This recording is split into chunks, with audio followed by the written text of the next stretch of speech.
Bismillahirrahmanirrahim. Assalamualaikum warahmatullahi wabarakatuh. Perkenalkan, nama saya Tri Indriani Putri Tiara dengan NIM 1057211373119 dari kelas HR 19D. Baik, di sini saya akan menjelaskan 2 poin materi. Yang pertama, orientasi situasional perilaku organisasi. Yang kedua, konsep perilaku organisasi dalam menghadapi perkembangan zaman, khususnya tentang isu imigran dan keberagaman. Baik, langsung saja materi yang pertama, orientasi situasional perilaku organisasi. Kepemimpinan situasional merupakan sebuah teori yang menekankan pada kondisi bawahan atau pengikut. Gaya kepemimpinan ini menjelaskan bagaimana seorang pemimpin mampu melakukan penyesuaian diri dengan kematangan bawahan dan lingkungan kerja perusahaan. Gaya kepemimpinan situasional sangatlah fleksibel, sehingga sangat cocok untuk mewakili kondisi persaingan global yang terus saja mengalami perubahan yang sangat pesat. Pelatihan menjadi salah satu upaya yang dilakukan oleh pemimpin untuk meningkatkan kinerja karyawan. Pelatihan seringkali dilakukan oleh perusahaan sebagai bentuk penyeragaman wawasan dan peningkatan kemampuan teknis bagi karyawan. Selanjutnya, teori motivasi dan penjabarannya. Motivasi merupakan suatu dorongan yang membuat orang bertindak atau berperilaku dengan cara motivasi yang mengacu pada sebab munculnya sebuah perilaku, seperti sebuah faktor-faktor yang mendorong seseorang untuk melakukan atau tidak melakukan sesuatu. Pandangan tentang motivasi terdapat berbagai macam pandangan, di antaranya yang pertama, model tradisional. Model ini mengisyaratkan bahwa manajer menentukan bagaimana pekerjaan harus dilakukan dan digunakan sistem pengupahan insentif untuk memotivasi para pekerja. Lebih banyak produksi, lebih banyak menerima penghasilan, dan menganggap bahwa para pekerja pada saat ini pada dasarnya malas dan hanya dimotivasi dengan penghargaan berwujud uang. Selanjutnya, yang kedua, model hubungan manusiawi. Kontak-kontak sosial pegawai pada pekerjaannya merupakan hal-hal penting, bahwa kebosanan dan tugas yang bersifat pengulangan adalah faktor-faktor pengurang motivasi. Manajer dapat termotivasi bawahan melalui pemenuhan kebutuhan sosial mereka dan membuat mereka merasa berguna dan penting. Yang ketiga, model SDM. Model ini menyatakan bahwa karyawan dimotivasi oleh banyak faktor, tidak hanya uang atau keinginan untuk mencapai kepuasan, tetapi juga kebutuhan untuk berpotensi dan memperoleh pekerjaan yang berarti. Mereka beralasan bahwa kebanyakan orang telah dimotivasi untuk melakukan pekerjaan secara baik dan bahwa mereka tidak secara otomatis melihat pekerjaan sebagai sesuatu yang tidak menyenangkan. Selanjutnya, peranan teori psikoanalisis. Teori psikoanalisis merupakan teori yang berusaha menjelaskan tentang hakikat perkembangan kepribadian manusia. Unsur-unsur yang diutamakan dalam teori ini adalah motivasi, emosi, dan aspek-aspek internal lainnya. Selanjutnya, teori pemenuhan dalam perusahaan. Yang pertama, hak-hak karyawan, yaitu hak memperoleh upah, hak mendapatkan kesempatan dan perlakuan yang sama, dan hak mendapatkan pelatihan kerja.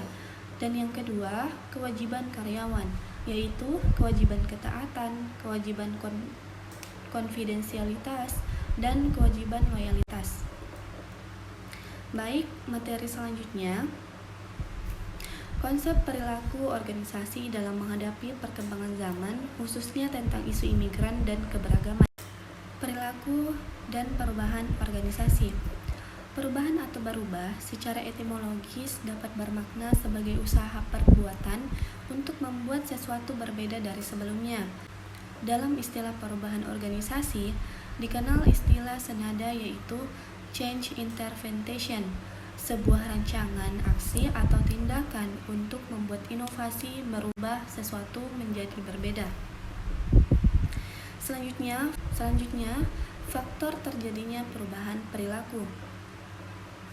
Yang pertama, faktor eksternal, penyebab perubahan yang berasal dari luar, dan yang kedua, faktor internal, yaitu problem hubungan antar anggota, problem hubungan dalam proses kerjasama, dan problem keuangan. Selanjutnya, pengertian imigran. Secara etimologi, istilah imigran, imigrasi, dan transmigrasi sama-sama berasal dari bahasa Latin yang bermakna perpindahan penduduk.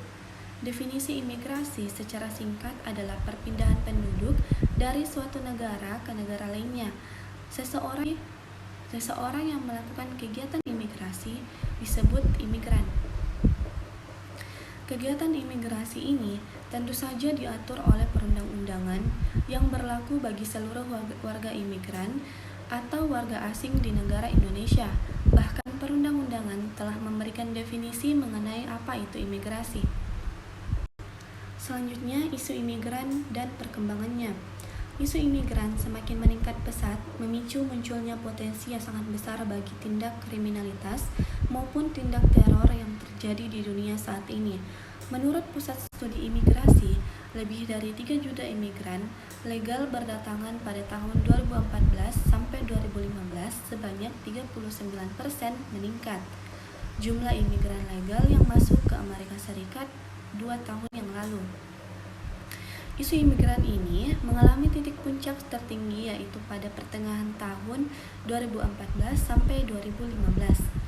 Akibat adanya saling tarik-menarik antar kelompok mayoritas dan minoritas sehingga membuat sensitivitas Amerika Serikat menjadi meningkat terhadap para imigran, terutama orang-orang muslim, di mana hubungan transnasional di luar kelompok dominan justru akan mengakibatkan konflik dan potensi teror. Oleh karena itu, setelah kemenangan Presiden Amerika Serikat oleh Donald Trump pada tahun 2016, isu imigran menjadi semakin bertambah. Dalam beberapa kesempatan melalui speech yang dilakukan oleh Donald Trump yang menunjukkan bahwa isu imigran menjadi perhatian yang cukup serius di Amerika Serikat, di mana hal ini mendorong Donald Trump untuk merancang dan memberlakukan kebijakan baru dalam imigrasi. Salah satu tindakan pertamanya, Presiden Donald Trump memberlakukan penerapan kebijakan travel ban.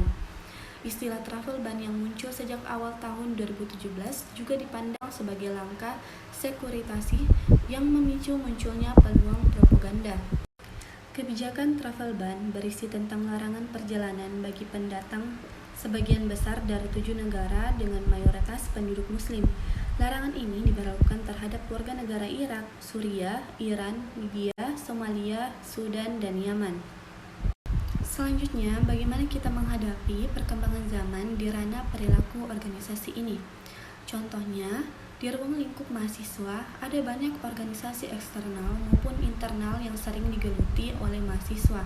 Namun, seiring perkembangan zaman, minat berorganisasi mahasiswa makin berkurang, dikarenakan ada beberapa faktor, salah satunya proses kaderisasi, yang menjadi pertimbangan bagi para mahasiswa untuk memasuki sebuah organisasi, dikarenakan kaderisasi tersebut yang membuat munculnya rasa takut bagi mahasiswa yang ingin memasuki organisasi. Di era perkembangan zaman ini, mungkin sebaiknya proses kaderisasi yang menjadi syarat memasuki sebuah organisasi bisa dihilangkan dan digantikan dengan proses pembelajaran atau pembekalan materi saja kepada kader baru, agar minat berorganisasi bagi mahasiswa tidak berkurang karena adanya proses kaderisasi tersebut. Sekian dan terima kasih. Wassalamualaikum warahmatullahi wabarakatuh.